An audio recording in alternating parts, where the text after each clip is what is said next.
Welcome to another episode of Meet the Recruiter, our new podcast series that will present you the people who are actually reviewing your job applications, selecting candidates for the first rounds of interviews, and playing an important part in the whole recruitment process. I just had an illuminating conversation with Cedric Bastos, Director of Talent Acquisition for Adidas headquarters in Germany. And I'd like to invite you to watch this episode filled with invaluable advice. By the way, Cedric and his colleagues from Adidas will be back at this year's iWorkinSport job fair, which will happen in Lausanne, Switzerland on June 5th. That's the place where you can meet recruiters from several top sports organizations face-to-face, including having actual job interviews. If you'd like to guarantee your place at the job fair, you can register now. Just follow the first link in the description of this video. For more information, go to iWorkinSport.com/job fair. We Work in Sport community members have discounts for the job fair and other events. If you'd like to join for free, go to weworkinsport.com. If you're interested in this type of content, in learning from people hiring in sports, as well as from accomplished sport business professionals, please hit the like button, subscribe to the channel, and if you'd like to be notified when we drop new videos, please also click the bell icon. Also, if you know anyone that might be interested in this type of content, just share this video with them via WhatsApp or any other way. All right, that's it. Now let's go to the interview. All right, let me get Cedric here. Cedric Bastos, so nice to see you again. It's been some time. I think first time we met was 2017, right?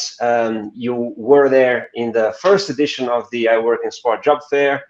And I think we have met a couple of times after that. We've been in touch. And now it's a pleasure to see you again. It's a bit strange, well, not really strange to speak in English, but sometimes we talk in Portuguese. But yeah, it's a pleasure to have you in this episode of Meet the Recruiter. Olá, João. Thank you for the introduction, and pleasure to be here. Very much looking forward to this conversation. And yes, indeed, we did meet in the past. I think the first time was at the FIFA Masters program where I came as a guest to speak about Adidas. I think that was 2016, 2017, and then part of the first edition of the iWorkinSport's career fair, which was a nice memory, and I'm sure we get to talk about that and also about the upcoming one. So very, very much looking forward to this conversation and to the next meetings also in person. Thank you, Cedric. So let's get straight to it. Actually, there are many questions and advice that I'll ask you to share, but before we get to that, can I ask you to share a bit of your own, the summary of your own career, so we understand a bit of your history in sport? Sure. So I would say there's three parts to my career. One being the sports side of things. I used to play football, so I'm very passionate about football, as a lot of Portuguese descendants. I think it's the number one sport. I was born and raised in Luxembourg, in a Portuguese family, and I started playing football there and had, I would say, a pretty decent career in that area. And as I played for the national team in the youth teams of Luxembourg, played in the first league in Luxembourg. So I had a bit of a career in that field, which I'm proud of, and always nice memories looking back. But then at some point, of course, comes the time where do you make it as a professional or not? Unfortunately, I didn't. And then, of course, had to look for a different career in parallel, which led me then to the second part, and I would say the first part of my professional adult career, I would say, which was my work as a translator and interpret. Coming from Luxembourg, having grown up in a Portuguese family, I think I grew up with a lot of languages around, and that was always something that I was very passionate about. So I studied languages, studied Spanish, French, and then had the chance to work for the So European. how many languages do you speak? Right now, 6, including Luxembourgish, which is our local language. But yeah, Spanish, French, Portuguese, German, Luxembourgish.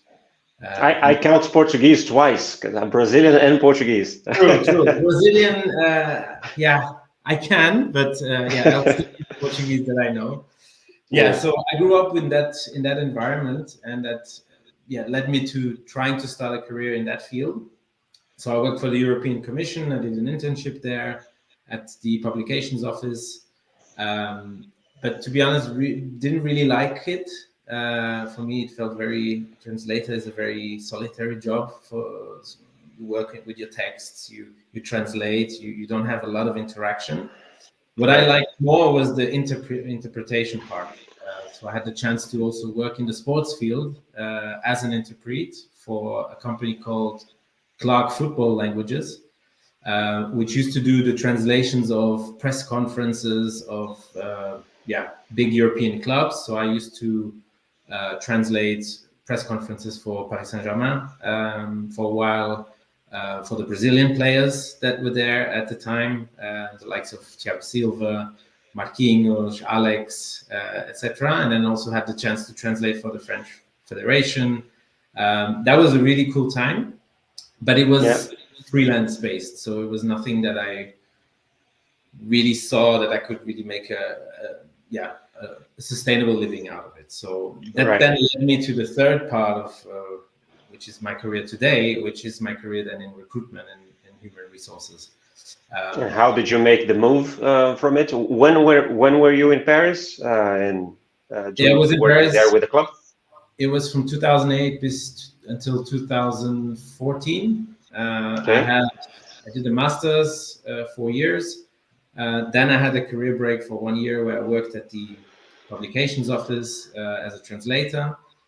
And after that experience, I kind of took a step back and said, okay, I want to be in a more business related job. And I loved the sports industry. And that's how I got into then a master's program in business administration, made the transition into a more business focused role.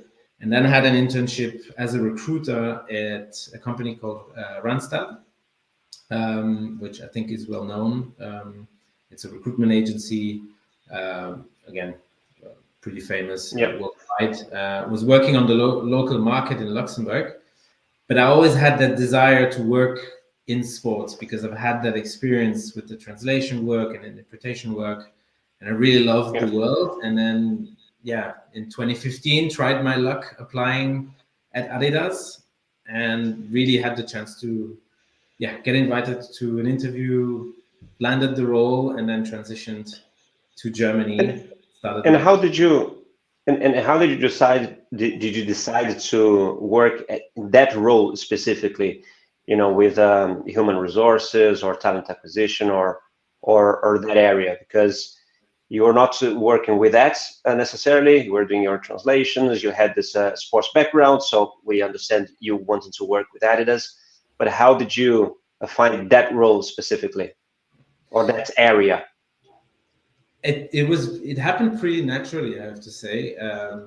Connecting two things is one thing that really makes me passionate about recruitment is you can have a direct impact on your business, because the work we do is really we bring talent to the organization that are going to help us succeed in the industry.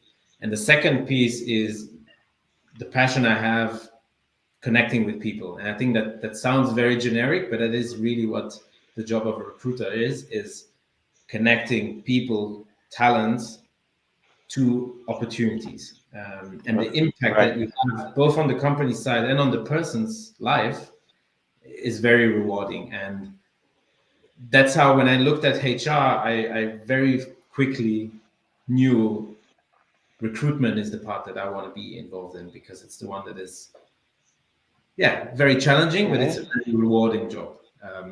That's what got me in. You and your first position there was already on the recruitment side. Yes, on it talent was acquisition. Okay. as a recruiter, exactly.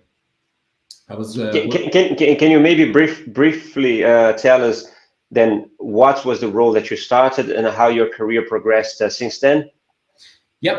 So when I joined Adidas, we were actually building up the internal talent acquisition team. Before that, it was all handled through agencies. Most of it was outsourced. So I actually caught the right wave, I would say, of the moment when we were building up the team. So when I joined as a recruiter for so-called corporate functions. It was mainly focused on finance profiles because back in Luxembourg at Randstad, I was mainly working in the financial sector and recruiting for that. So the entry point was easier to then go into an internal role and continue recruiting for that area. After that, I got to recruit for different areas across the company, which then led me to also do a short-term assignment in one of our markets in France. That was in 2018, 19. I went to France to our French office, and that's when I got exposure to basically the whole palette of jobs that we recruit for as a company, including retail, our stores, marketing, sales, finance, etc. And when I came back, that's when I also then started leading teams. I started off with a smaller team of, I think we were 3 people reporting to me, and then naturally had my progression along the years. And now today I'm in the role of Director of Talent Acquisition for our HQ location, so our headquarter location in Herzogenaurach. I know it's difficult to pronounce. We say Herzo. I stop at Herzo, yeah. So my role today is leading the recruitment team based in Herzo, in our headquarter location. Which today we are, including myself, 25. And then, of course, connecting with my peers across the world. Globally, we are a team of around 180, 190 people globally in recruitment. So you said your team is about 25 people? Yes, right now. And then is that team then responsible for recruiting for all positions there in headquarters? I imagine you have thousands of people there, or many hundreds. How many are you in Herzo? Yes, so in Herzo we have round about 6,000 employees here. It's the main location for the company. Our recruiters are split up in business areas that they support. So you have recruiters looking after recruitment for finance, HR, supply chain, others looking after brand, which includes all of the marketing, sales, product, etc. So that's how it's divided up. I was going to say you oversee all that from. Imagine you hire people who design shoes to, as you said, the legal, commercial, marketing, all that. You supervise all this recruitment process. Exactly. My role is leading the team, setting, let's say, the framework for the team to perform and be able to partner up with the business on their talent needs. And our role is both internally focused and externally focused. So we look at talents internally, internal candidates that want to move around the company. So we facilitate that process, that assessment together with the hiring managers. And then externally, of course, looking at the market, looking at external talent to come in and help us progress as a company. We also look at talent insights from the market, etc. So our role is really double facing in that sense. And what would you say are the roles that are most in demand at Adidas today? I would say it's difficult to say one or two. I would say there's 3 or 4. I mean, our company operates, of course, a lot in retail. So half of our workforce is in retail, around 30,000 employees. So of course, that is a big area that we look for. I don't look after retail recruitment. That is a separate team because it's a fairly different approach. But retail store, talent, people working at the stores, exactly, is a big focus. I would say for headquarters, it's I would say the creative talent, designers, product managers, brand communication people working in that field are, I would say, the focus areas and the biggest volume that we deal with. The most difficult ones to recruit for can also be more niche profiles that you wouldn't necessarily think of when you think of Adidas. For example, in the legal field, it's a bit more challenging. Even accounting, finance, it can be more challenging. But I would say in terms of the main profiles we go after is the creative profiles. Okay. And is there a role that is growing more there at Adidas recently? I don't know. We always think of tech, and everybody's talking about AI and things like that. Is that something that is affecting, or that you're recruiting more on that side as well? Yes, I would say tech, digital, all of those capabilities are, of course, growing. But I would say Digital more on the development side, or are we talking about social media, that type of thing?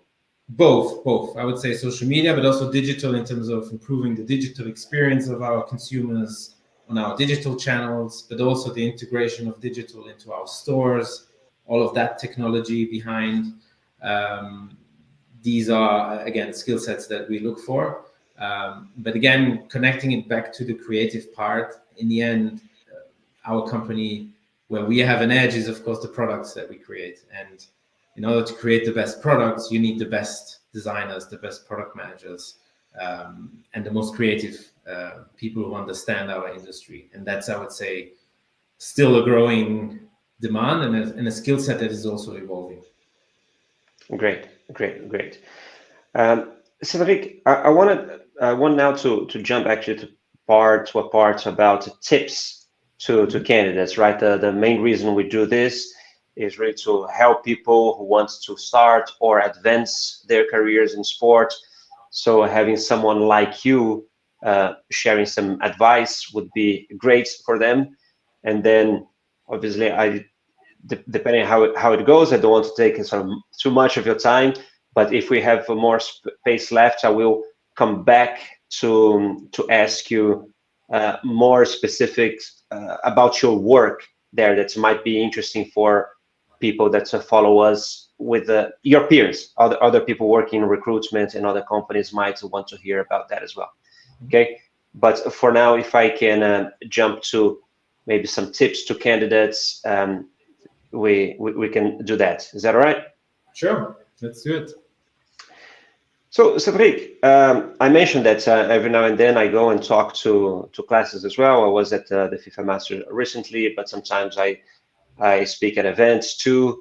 And it's funny because when I ask students what they would like to do when they graduate, for instance, and they start working, they normally tell me where they would like to work. You know, not always, but a lot. So people will tell me, they say, what would you like to do? They will say, I would like to work for FIFA or UEFA or the IOC or Adidas or, you know. But my question to you is, should, they focus on the employer or should they focus on the role, and why? I would say both. I think it's a step-by-step approach. I think the number one step that you should take is, what are the employers that I would be interested in first? Which employer matches the values that I represent, maybe the interests that I have. I think that's the number one step, but it should not stop there. The second step, which is matching then your interests, your skill sets, your motivation to the role that you're applying for. And we come across that challenge quite often with our candidates when we ask the question around motivation. You know, why do you want to apply to this role? And the answer very often goes, first, I love Adidas. I love the product. That connection is pretty obvious. But our recruiters also then usually ask the follow-up question, yes, great, and we need that. But what about this role? What are you bringing to the table that will help us move the needle with this role, and also help you succeed in this role? What are the skill set that you bring to help us solve the problems that this role poses. So I would say the two steps are important, equally important, and they should happen in both cases. So just doing one of it is not going to be enough, especially in a very competitive market. So if your candidate can understand what the company is for, what the company stands for, that's the first step. And then the second step is really understanding what is this role about and how can I contribute to it. Yeah, one thing we tend to say is that, to people, that's almost like irrelevant if they're passionate about something, a club or a company or, sport in general, because the reality is everybody that is applying probably are as well. So that's not going to be a differentiation. Exactly. But if someone doesn't mention that they're passionate about something, that it's their dream to work at Adidas, does that count a negative point to them or not really? I don't know, because sometimes we tell people, listen, this is, as I said, that doesn't really move the needle, as you said. But if they don't put that out there, that they're really keen on working in the company, can that hurt their application or interview? Yeah, going back to my point earlier, I think the two steps need to happen in parallel. Okay. So especially in our industry in sports, it's an industry of passion, and I think it's a very visible industry. We all, 99% of the world has a memory linked to sport, I would assume. So it's a very easy connection. It's an important one, but it needs to be linked then to the second step, which is then linking your experience and your skill set to the role. So I would not say it's an automatic minus point if you don't mention it, but it's a definite plus if you have both steps. Okay. So not talking about Adidas specifically, but I'm sure you get a lot of inquiries. So people that would like to start working in sports, if they come to you and ask you for advice, that maybe they don't know where to start, they just tell you, listen, I'm passionate about football or something else. What type of advice would you give to them? Oh, this is a nice way for you to start. Yeah, I think it's be open and ask yourself the right questions in terms of why do you want to get involved in the industry? Because being passionate about football is great, but what do you want to contribute to the industry? And then there's a variety of options then, right? If you say you're passionate about football, you can work for a football club, you could work for a federation, you can work for a brand operating in football, you can work for an agency. So it's the first step is doing your research on what is available, what are the options for me in the field that I am. If I'm a finance professional, what are the options for me in this industry? That's, I think, the first step is the research bit, is really understanding what does it mean to work in sports? What are the options? What are the companies? And then the second step is linked to what I said earlier, is how can I find synergies between my experience, my skill sets, and what the industry needs or what the company is looking for. And then it's about creating that match. And that match, you can create it via, of course, your CV, your cover letter, or your candidate profile, I would say. And then the second step is, creating that match then in the interview. That's then when you go into the second phase and you have the opportunity to talk to someone, you need to then storytell around what you are going to bring to the table that is going to match on the one hand with the sports industry and the company that you're applying for, and then the job. So I would say it's research, really understanding what you are looking for and what you're passionate about, and then linking that to the opportunities that are available. And the last bit of advice I would say is also don't give up, because it's a very competitive market, especially in the sports industry. It's an industry that attracts a lot of people and a lot of talent. And it doesn't mean if you don't get the first opportunity that you won't get the next one. So I would also, that's the third piece of advice I would give to people, is keep trying. Like, there are lots of opportunities out there. That's cool. I'll come back to that a little later when we talk more specifically about the CVs and interviews and applications, because I want to understand how do you view. Actually, let me ask you already now. Why not? Yeah, How do you view people that apply for multiple roles in the same company? So, imagine I'm super keen in working for Adidas. I've seen your presentation and some of your colleagues about what your headquarters look like. It's awesome. It's like Disneyland for whoever wants, works a lot of sport. So I would be super keen to work there, and doesn't really matter where. I like marketing, I like commercial, I like communications, and I feel that I would be happy doing any of these roles, or perhaps even others. So I'm keen in applying. But as a recruiter, how do you view that? Is that positive? Is it not? Or how I do you would say view it?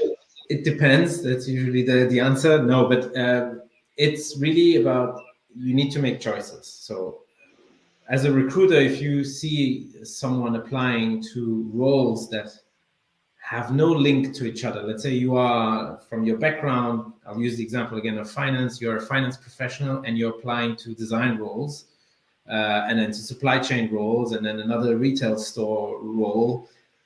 As a recruiter, you're gonna probably look at that profile and say, that doesn't really make sense where this person is applying. I think the advice here is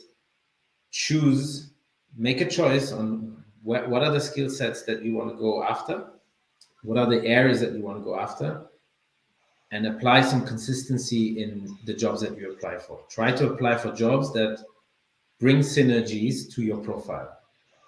The more you spread is not going to increase your chances of getting a role, but the more it matches with your profile, and you can explain that, hey, I have the skill set for that role that I'm applying, the better the chances become.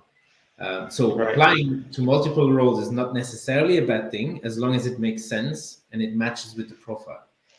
And you can have synergies between marketing and sales, I think is a pretty obvious one.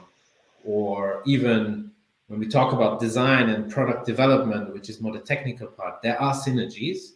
And if you have people applying across those 2 or 3 job families, that makes sense, then I wouldn't see it as a negative. If people now start Okay. applying and spreading very wide, that's when it becomes a bit more difficult. Okay. Yeah. You mentioned some skill sets, and we already talked about some of those that are more in demand at Adidas. But what specific skills or qualifications do you think are currently most in demand in the sports industry? I'm not talking necessarily about Adidas, but if someone's passionate about sports, what are some of the skills that you think they should work on? I mean, that's going to be more my opinion here. And Yeah, looking yeah. at the sports industry in general, I think the sports industry is also in a very interesting moment in terms of also the financing of things, how organizations go after capital and stuff. So I think finance is always a skill set that is, especially in business, very in demand, I would say. Yeah. And I'm not talking about just accounting. I'm really talking about, how do you get capital into an organization to then make it work? Looking at, for example, the sports club or a federation, I think the finance skill set is always linked to the business, is always there. If we talk about a company like ours, which is a consumer goods company, of course, again, I'll go back to the creative piece, because that is what's going to differentiate our brand versus our competitors, is the quality of the products we put out on the market. And then the third element I would put is sales profiles. I think in general it's those profiles that generate revenue, right? So if you're strong in that field, I think that's always appealing to companies. And I would add one more, which is then linked to more of the technological advancements that we see in the industry. So people, especially around the topic of AI, tech profiles, I think are going to be in demand even more. Data profiles, we see it when we look at sports. I mean, I come from football. Yeah. The advancements we've seen in the usage of data in the sports is, compared to maybe 10 years ago, is just impressive. And I think those type of sets are gonna be in demand in the future for sure. So I named four now, but that's how I see it. No, that's excellent. Thank you. Cedric, another very important thing for anyone that wants to grow in their career, but perhaps in sports even more so, is the ability to do some networking, right? It is, I think, a people's business, I think. I don't know if you agree. But how should candidates approach networking within the sports industry? And now consider someone that don't have any context in sport yet, right? So maybe they have some years of experience doing something else, as you said, you come in finance or whatever, and they feel that they would like to go and start working in sports. How should they approach networking? I think networking, so I would agree 100% that is very important, and especially in sports where it connects people so easily. That applies the same to, let's say, the corporate side of the sports industry. I would say now, today, there's more opportunities than maybe 20 years ago. And I think you are one of the elements that contribute to it with iWorkinSport. But I think there are a lot of offerings on the market now and opportunities to connect, be it through education. I mean, again, João, you come from that field. There are much more opportunities today to study sports, to connect in that field also through the educational piece. So I would say that's one. Two is, I mean, there are lots of fairs, conferences. LinkedIn is also a platform that is growing where you can see also people connecting on certain topics, and where I also see sports becoming more and more relevant as an industry. So I would say those two things is using conferences, digital platforms as much as possible, at the educational piece. And if I would add a third one is, everyone knows, I guess, their local sports organization. They usually have then connections to that regional organization, national organizations, etc. And that can be an entry point as well, as an example. I mean, Even volunteering. Yeah. Exactly. Well, volunteering. I'll give an example also from a personal side. I'm also volunteering on the side with our local football club here in Nuremberg, who has a volunteering program co-sponsored, of course, by Adidas. But that also gives you connections into, in this case, it's a second tier club from the second Bundesliga, which is still a professional club. But there's a lot of also volunteering opportunities in your local region. So I'd say those three elements are ways to get involved in sports in general. Cool, thank you. You mentioned LinkedIn. Yeah. And I'm a big fan of LinkedIn. I'm relatively active there. But my question to you is, should candidates reach out to recruiters on LinkedIn? And if so, how?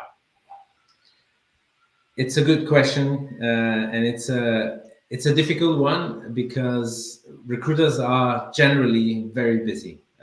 So if you imagine a recruiter would have, I'll use our example here, around 20 positions that they are working on. Now, a company of our size and with our employer brand, we get a lot of applications per per open position. So imagine, I don't know, 100, 200 applications per position. So you can do the math very quickly that can become very overwhelming for a recruiter with all the messages coming in.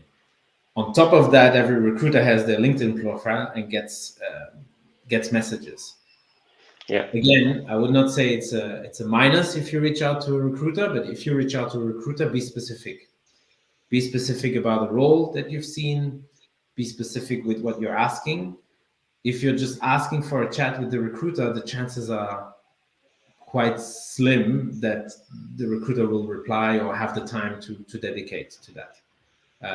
So the same as we're going to probably talk about the CV and the application, be specific about what you're inquiring, because recruiters are busy in general. Yeah.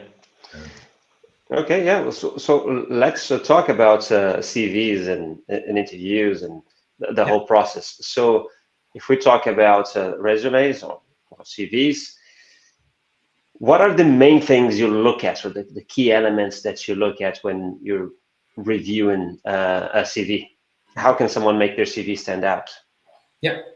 So how it works as a recruiter is you usually have your position that you're recruiting for, the requirements that you have discussed with the hiring manager. Here are the key criteria that I'm looking for in the profile. So a recruiter usually has that open in their screen when they're screening the CVs of the applications that are coming in. And as I told earlier, the volume is pretty high. So as a recruiter, what you're going to do is you're going to look for keywords. You're going to look for keywords. How many applications you get in average for each position there? It depends on the location, I would say. But globally at Adidas, I think we get close to 1 million applications per year. Okay. So here in Herzogenaurach, I would say on average you would get 50 to 60 applications per role. If we go into marketing, product, sales, it's more. It's around 100, 150 per position. Okay. So we look at keywords. So what you want to do as a candidate to optimize your chances is making sure that your CV and your experience that you're outlaying on your CV matches what we are looking for on the job description or the job posting, because that's what we're going to compare and the requirements that we're looking for. Does that go through ATS? Sorry? Does that go through the automated tracking system at Adidas? Right now at Adidas, we have a mix of both. So we have the option of adding filtering questions, so that the system filters based on some first questions that the candidate then ticks in the profile and pre-filters it. But most of it, I would say 90% of all the CVs and applications that we receive is looked at by a recruiter. So still a human person like you and I. Cool. So maybe if you can give 3 power tips for people to make their CV stand out, what would they be? One would be make the visual clear, not too crowded. Make choices in what you want to showcase on your CV. 2 is adapt your CV to the position that you're going to apply to. And 3, showcase not only your experience, but also the skill set that you bring, the values that you represent. And when I say skill set, that can be technical skill set, can be soft skills, it can be side projects that you've run that can be relevant for the position that you're applying for. Pretty simple tips, but those are really the things that are going to make your profile stand out from the others. Cool. Do you have a policy or a preference for CVs with a picture or no picture? I would say in general, picture is not a must. I would even say you don't need a picture. Also in terms of to reduce biases. The more neutral it is, the better. On the other hand, I would also say be creative, right? If you want to showcase who you are, there are also a lot of other options that you can go for. It doesn't have to be a traditional CV. If I talked about the creative talent earlier, in that space, it's amazing what level of creativity candidates can bring to showcase their skill set. Some people just, put a QR code on their application with a link to their portfolio, as an example, or some add links on their CV with a video introduction. So there's all of those things, I would say, that make your profile stand out are going to help you progress. In general, I would say pictures is not a must. You don't have to, because also we want to reduce bias as much as we can and really look at the skill set. But anything you can do to showcase your skill set and your experience is welcome. Okay, let me just ask you something else about CV specifically, because this is definitely something that also people ask me a lot. I think there is a couple of things that it's basic. To have from most recent to older in terms of ordering rights. What do you say when people ask you if they need to put education or professional experience first? It depends. I think it's a choice in terms of, again, adapting to the role that you're applying for. If, for example, you come with we're recruiting for a sports marketing role, and you have a marketing degree, or even a sports management degree, but you've worked in, fast consumer goods for the last 2 years, you might want to put your education first, because that is what's going to be linked to the position you're applying for. And I have your experience below, and the experience can still have synergies with the job, right? But again, that's the choice of each candidate to then see and adapt to the role that they're applying for. One thing that I hear a lot is from people saying that you should really tailor your CV for the position that you're applying. So if I'm applying, for some reason, I have 2 types of backgrounds and communications, but also more analytics or analytical, I might want to apply to different roles at Adidas, for instance. One in comms, another one with data analysis. But if I do that, those CV need to look relatively different. Is that correct? They need to be adapted, exactly. And then I would say you still have the cover letter, which is, we as recruiters, we usually say the CV is an invitation to look into the cover letter. So if the CV tells me, hey, the person did some research and tried to actually adapt and show that they have the skill set for this role, let me have a look in the cover letter. Maybe I can find some details around why they're applying to this role. What can they contribute to this role? Maybe they already found, hey, I see on the CV that you're looking for this type of experience. I have done this and that. I've worked on this and that project. That is something that you can mention in the cover letter to increase the match for the recruiter.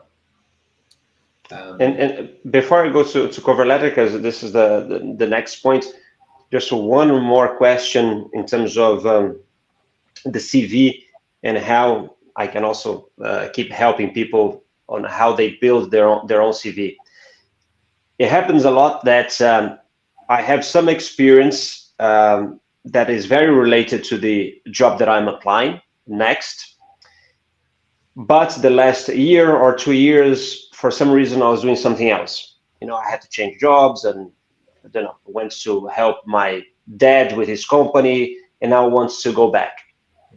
Now, having said that, if I am writing my experience on my CV, and if I go from more recent to least recent or older, I will start with the thing that has not really a connection to the role. In this case, because I can't just go and jump dates, I imagine, do you have any advice? Do you just mark that you did that for the 2 years, but you don't expand much, and then on the second item you expand more, explain more what you did? What would be the advice in that case? Yeah, exactly what you said just now. I mean, you want to, if you choose to go chronologically, or if you choose to go by skill set, there's two different ways of putting a CV together. And let's stick to the example of the chronologically sorted CV.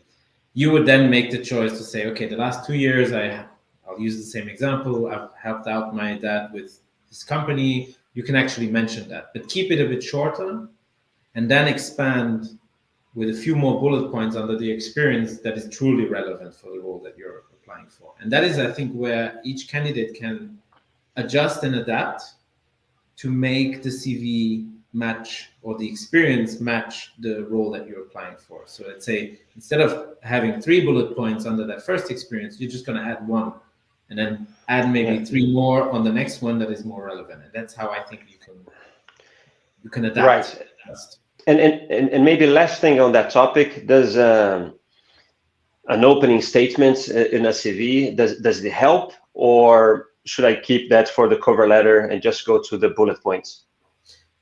I think it's a great thing to see an introduction statement, especially when, again, you can, in that short paragraph, it doesn't need to be a long text, but it can be a short paragraph around your skill set, your experience, your values. If you're applying for a leadership position, the values are very important. You know, what do you want to stand for?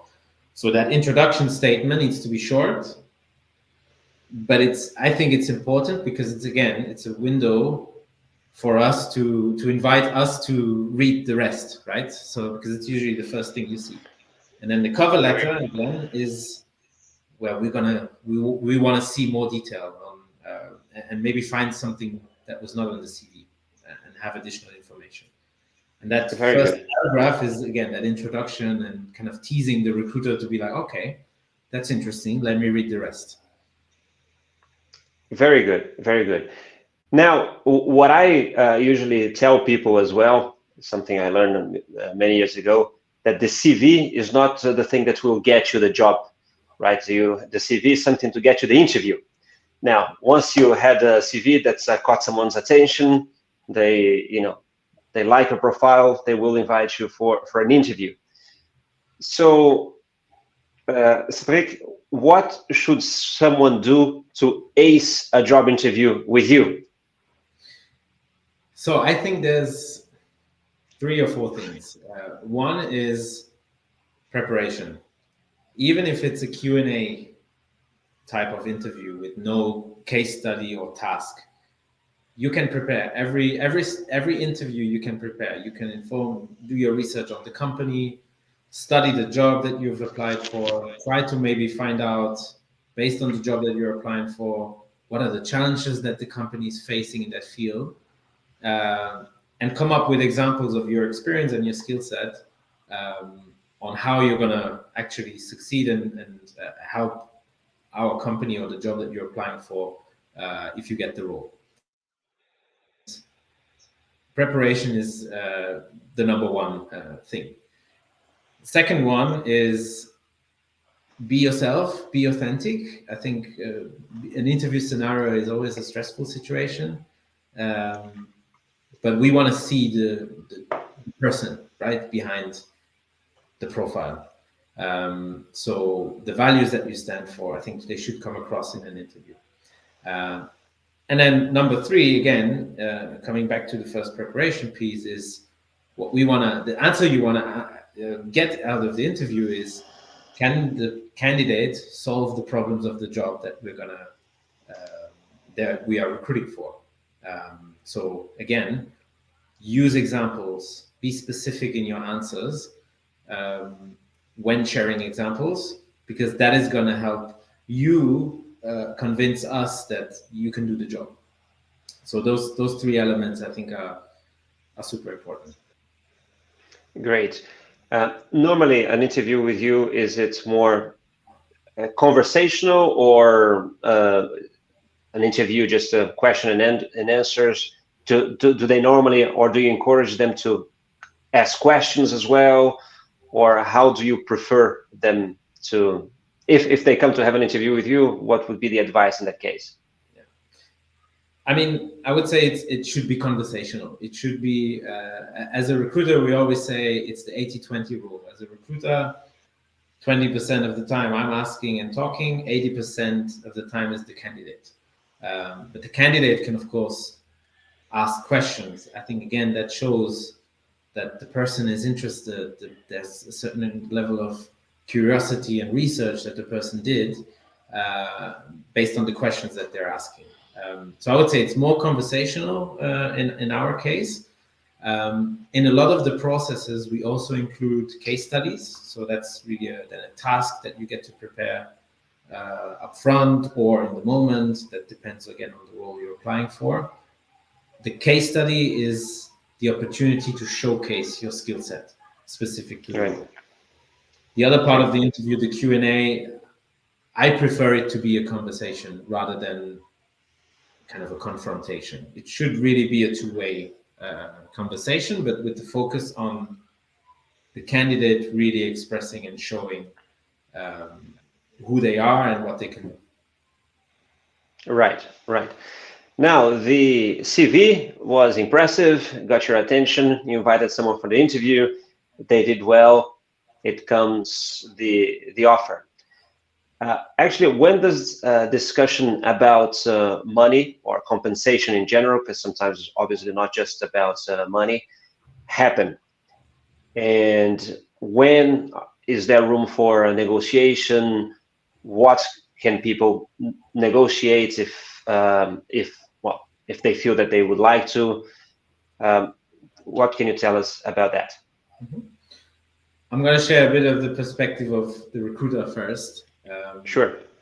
And having worked both on the agency side and now in-house in a company, what I learned and what I also try to give my recruiters is don't leave the salary conversation or the compensation conversation to the last step.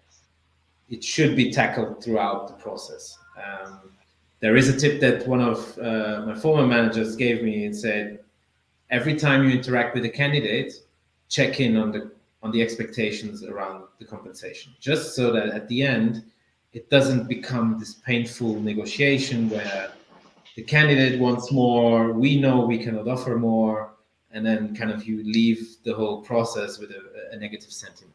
So I would say it should be a continued conversation. And the role of the recruiter in that sense is also to manage expectations, because most of the time we know the range of that we can offer for a specific role. Now, but the candidates don't. Normally, they don't. But that's why we should ask the question early in the process. What are your expectations? What is the range that you're looking at? And I think us as recruiters need to also be transparent in that sense, to say, hey, this is matching what we can offer, or hey, there's a bit of a gap here. How do you feel about that? To really align and not put the candidate through the whole process and then realizing at the end that there's a, 30, 40, 50% gap. So that's the recruiter view. As a candidate, I also know it's difficult if you put out a number and then that disqualifies you. So again, ask yourself, what is the range that you are comfortable with for the job that you're applying for, and be transparent with the recruiter. Because it is a tricky question, especially when you apply also internationally. Cost of living is different in different locations. So also there, the advice I give to candidates is do your research on the location that you're applying for. Taxes are different in each country, etc. And there's a lot of websites and resources available on the internet to find this type of information. And if you don't, ask the recruiter. The recruiter is also there to provide that transparency on that side. Yeah, no, I agree. I don't know how you sort of work there, but in some places I know that maybe in Britain, I think they're doing that more and more, advertising actually at least a salary range when they post a job. And I really wish that more and more companies started doing that, because the reality sometimes is not really how much the money is. Because if I want to work for Adidas, and anything that is enough would be nice, for me, or I'm thinking of a candidate. And there are also, I mean, many studies show that what really matters is not how much you're going to earn only, but also how other people are earning too. So if you think it's fair, then it's fair. There's, I mean, several studies that show that, you might be happier earning 80 if you know that other partners, or your peers are earning 70. That's if you earn 90, but the other one is earning 100. Yeah. So you have all these types of things. So yeah, I agree. It's an interesting point, and I was going to mention also. It depends on the company you work for. I mean, larger companies usually have salary bands that are linked to the job family within the structure of their company. In small organizations, it's a bit different. Then I guess the conversation is different.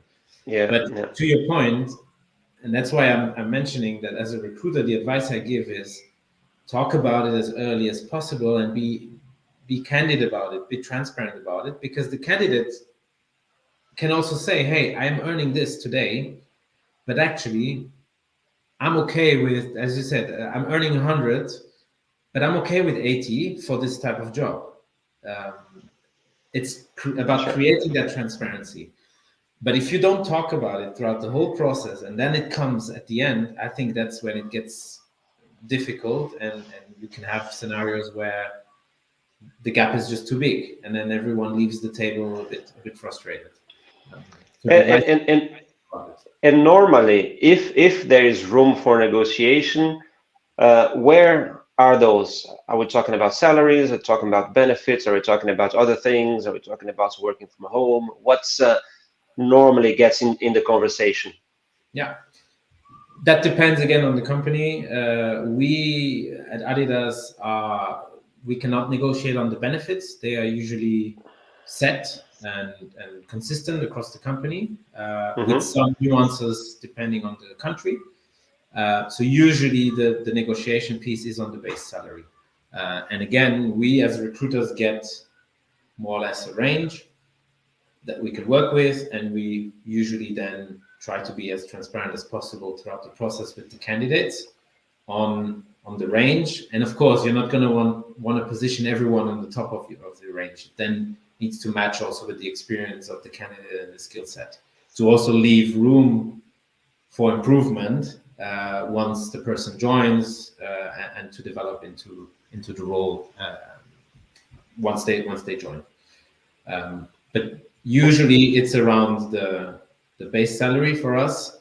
In other companies, it can be on remote working opportunities, additional benefits. I've worked with, when I was working at Randstad, also with startups, where it was, you could even negotiate on the days of vacation you would get.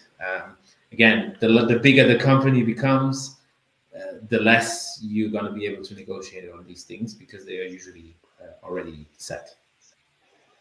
Right. And so if we're thinking now about people really starting their careers there, talking more about career development as a whole.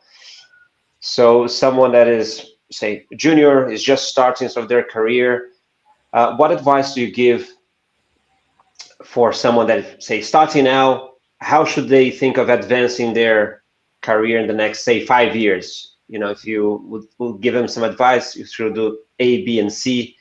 What would you tell them?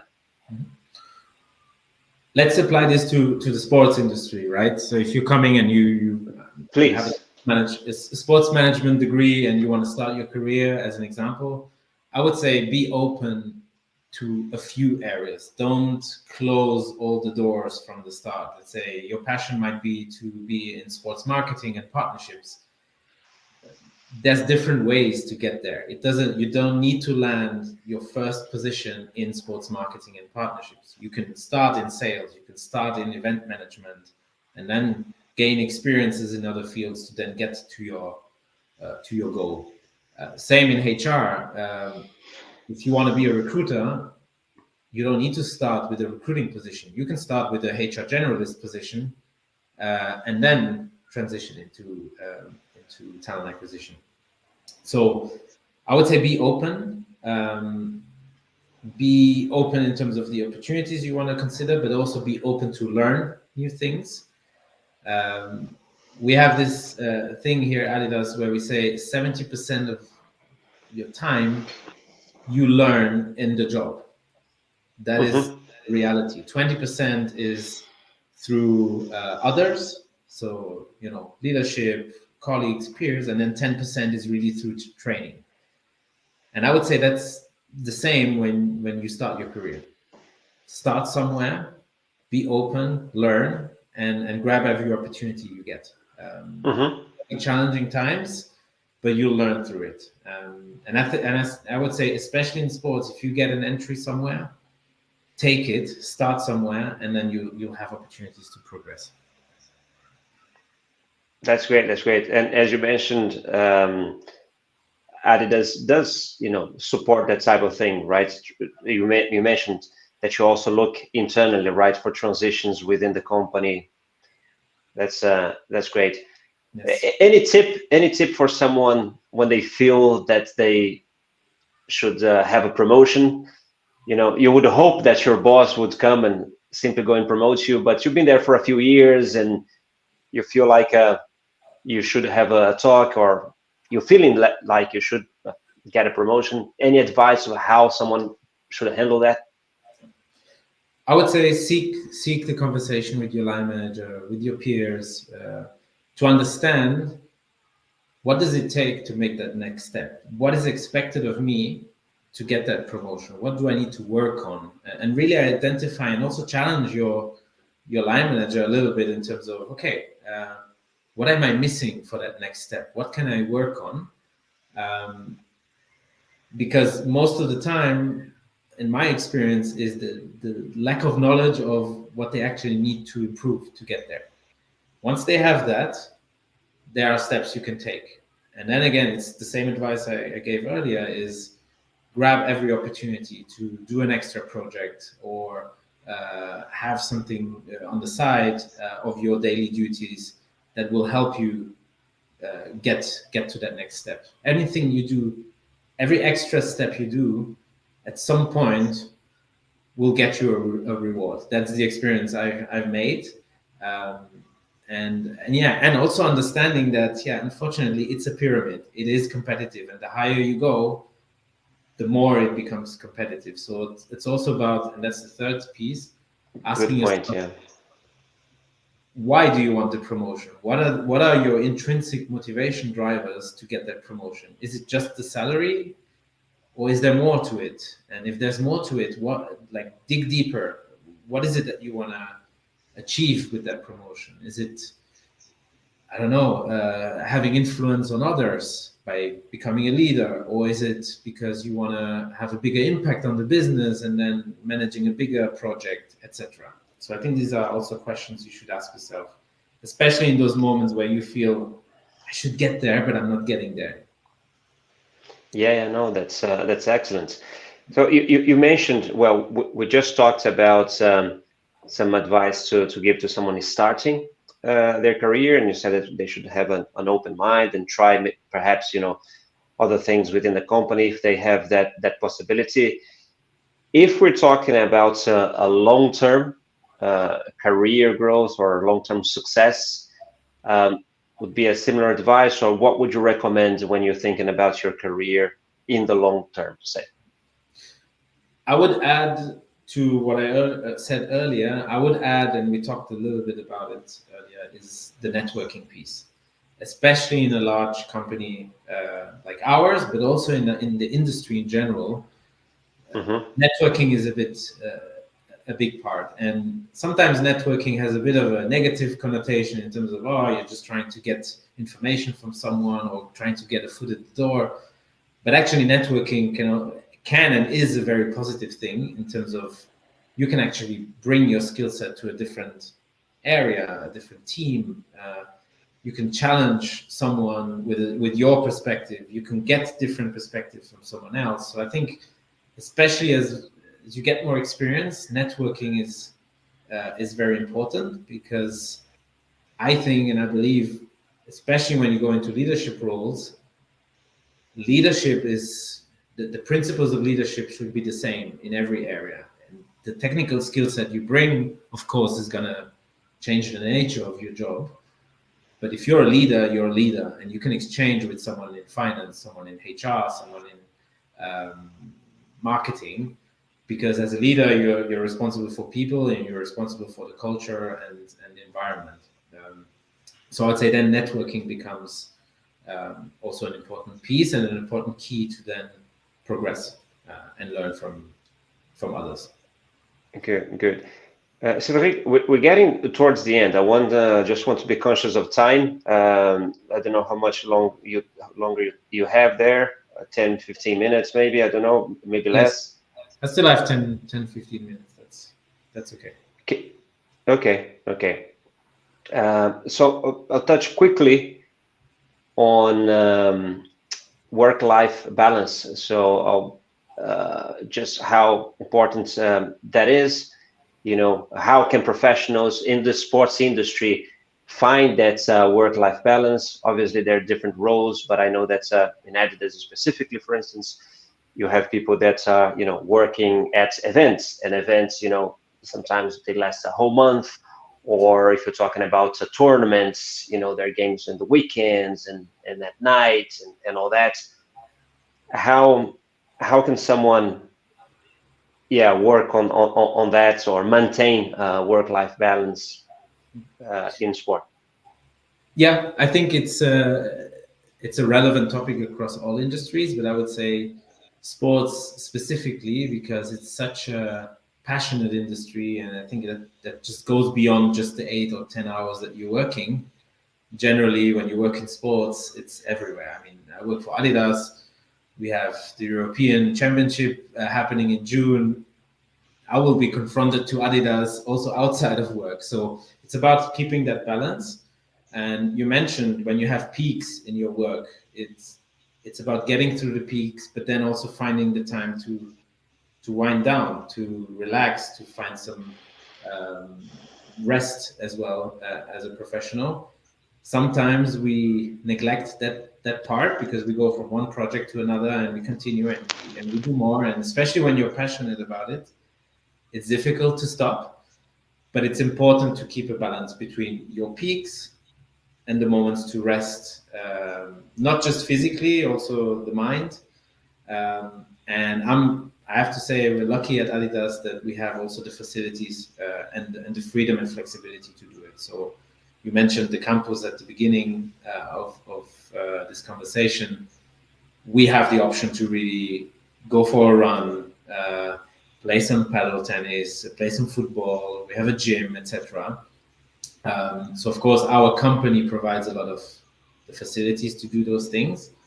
But I think in general, it's your own self-discipline to really look after yourself, because if you don't, you're not going to be able to perform for your company. And again, that is a bit more difficult in sports because it is so passionate and because it is so linked to a lot of people's personal interests. But I think it's super important, and there's many things you can do from, meditation, well-being practices, etc. I think there's a lot out there. And this second point I would also point out is also talk about it when you're feeling pressure, when you're feeling it's too much. I think it's important to talk about it. It's not a taboo topic anymore as it used to be. We're seeing it in sports with athletes coming out and telling about their struggles with mental health.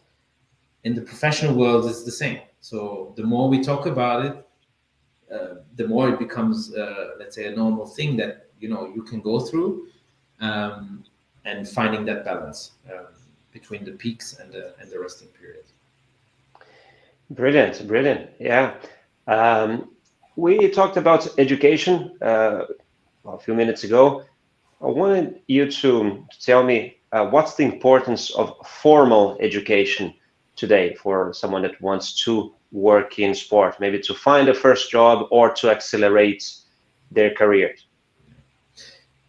I would say it's important. It's not the one thing you need to do. I think it's in combination of your interests, your experience, who you are as a person. But I think especially in the sports industry that has evolved so much over the last 20 years. It's become more and more professional, not just on the brand side, but also on, if we talk about federations, clubs, etc.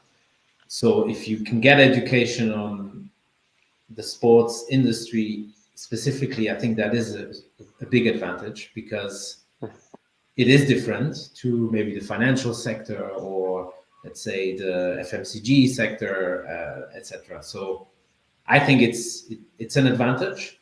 It's not the advantage, but it's an important one, especially because this industry is growing around the world. We can see it in the Middle East, we can see it in the US, in Asia, in Europe anyways. But I think it's important. And the offering is getting bigger and bigger in that space, which is great as well. Yeah. Listen, I want to end this conversation talking about the iWorkinSport job fair, because you were there at the first edition, right, in 2017, and then Adidas came back a few other times, but I think you were doing other things. You mentioned that you moved countries, right? So you, I think, were in France. Yes. But now you're coming back. So I want to ask you, what can you tell about your experience there a few years ago? And now you're coming back in a different position. What do you expect to see there? And from candidates too. So maybe tell us what was your experience then, and what you expect also from candidates this time. Yeah, so last time I was there was 2017, as you said, is the first edition. Back then I joined in the capacity of a recruiter, so I was there interviewing candidates, promoting our job opportunities, and then I had another colleague with me doing the company presentation. I have a very, very good memory of that event, especially because it was the first one, and it was nice to be part of the genesis of iWorkinSport. So I hold a very, very positive memory of it, especially because of the opportunity to meet face to face with candidates that are interested in our industry, that know about our industry. I think that was very beneficial. And the second part that I enjoyed a lot back then was the opportunity to also network with other companies. Because yes, we were competing for the talent, of course, but it's always great to hear best practices from other companies on how they attract talent, how they view the market, etc. Right. Because especially in a big company like ours, we tend to get very centralized around what's happening inside our company. So it's also a great opportunity to network. For this year, I'm coming back in a different capacity. As I said, I'm leading our team here in Herzog, and I will be joined by probably one or two recruiters from my team. And again, very much looking forward to that in-person connection with the candidates, and also here the networking part with other companies. I think the event got bigger, which again is nice to see, and again provides even more opportunities for us to connect with talents directly. So that's what I'm most. Any particular advice for people that come to the booth and to have conversations with you guys there at the Adidas stand? Yeah, I would say same as earlier. Be specific. Do as much research as you can. Have a look through our career site. Have a look through the opportunities that we're going to advertise across the iWorkinSport career fair. I mean, there will be opportunities for people also to have a look at that. And when you come and approach us, if you see a job opportunity that you're interested in, talk to us about it. Be specific. Of course, happy to take any questions, but I think for us, explaining what Adidas does, I think is quite obvious, but use really the opportunity to also connect with our recruiters, understand our process, ask questions about our application process, about the jobs that are advertised. So that would be the main one. Be specific, be curious, and yeah, don't be shy. That's the other part, I would say. Oh, yeah, sometimes people are there and looking and they want to go and talk to you, but they're shy, as you said, and they need to understand that you're there to speak with them. So you went all the way from Germany to meet them there. So they should feel free or encouraged to go and speak with you. It's a unique opportunity to really meet face to face. And you mentioned earlier about LinkedIn messages. Here we will be there physically, so it's really an opportunity to have a one-to-one conversation with people and a human connection, which is great. So very looking forward. Yeah. Brilliant. Cedric, I can only thank you so much for being here, for doing this. This was super, super useful. And I'm very much looking forward to seeing you in person in a few weeks in Lausanne. Same here. Thank you.